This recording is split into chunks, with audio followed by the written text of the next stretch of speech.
दिल्ली से करीब 621 किलोमीटर दूर उत्तर प्रदेश के बांदा जिले का एक ऐसा शिव मंदिर जो 5 फन वाले शेषनाग की साधना स्थली है, जहां 7 इच्छाधारी नागों के आने का दावा किया जाता है, जो कैमरे में रिकॉर्ड भी होते हैं। जहां महादेव के साथ नंदी भी नहीं है, जिसका जिक्र हजारों साल पहले पुराणों में भी किया गया है। क्यों कहते हैं महादेव के इस धाम को मणि महल? क्या है इस धाम की पौराणिक कथा?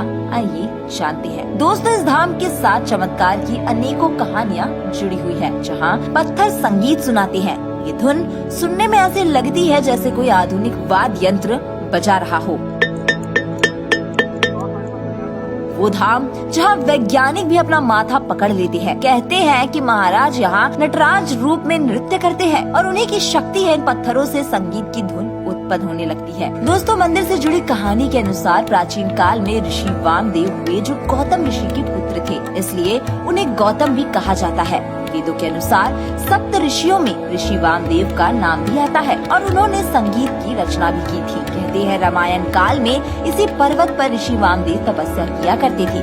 ये उनकी तपस्थली थी, इसलिए उनके नाम पर इस पर्वत का नाम वामदेश्वर पर्वत पड़ा। इस पर्वत पर जो महादेव का मंदिर मौजूद है, त्रेता युग में उसकी स्थापना भी उन्होंने ही की थी।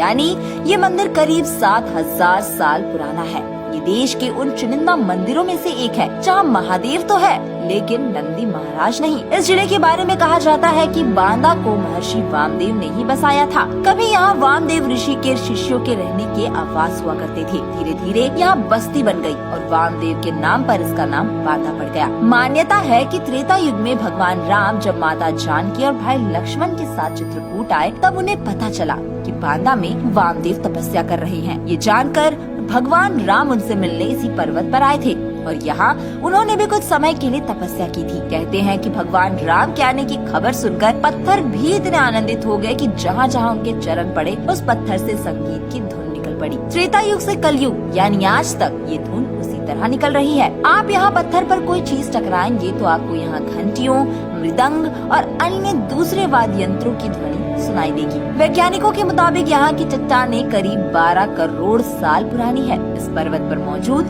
वामदेश्वर मंदिर बेहद विचित्र है। भारत के ज्यादातर मंदिरों की संध्या आरती 8 बजे तक हो जाती है, लेकिन इस मंदिर में संध्या आरती का समय रात के 10 से 11 बजे का है। संध्या आरती के बाद मंदिर को चारों ओर से बंद करा दिया जाता है और इसके बाद शुरू होता है चमत्कारों का रहस्यमय सिलसिला। रात के समय देवलोक से शेषनाग स्वयं यहाँ मौजूद शिवलिंग की पूजा करने आते हैं। हर ओर से मंदिर बंद होने के बावजूद वो मंदिर में प्रकट हो जाते हैं, शिवलिंग की परिक्रमा कर नागमणि चढ़ाते हैं और कुछ देर बाद अंतर ध्यान हो जाते हैं। मंदिर के पुजारी दावा करते हैं कि उन्होंने स्वयं यहाँ 5 फन वाले शेषनाग को देखा है। वो कहानी भी सुनाते हैं कि इस मंदिर में 7 इच्छाधारी नाग आते और महादेव की परिक्रमा कर चले जाते हैं। इस बात की तहकीकात करने के लिए मंदिर के गर्भगृह में गोप्रो कैमरा लगाया गया था। सबको लगा कि आज इस अंधविश्वास से पर्दा उठ जाएगा, ये कहानी झूठी साबित हो जाएगी। लेकिन गोप्रो कैमरे ने जो रिकॉर्ड किया उसे देखकर मीडिया रिपोर्टर्स के भी होश उड़ गए।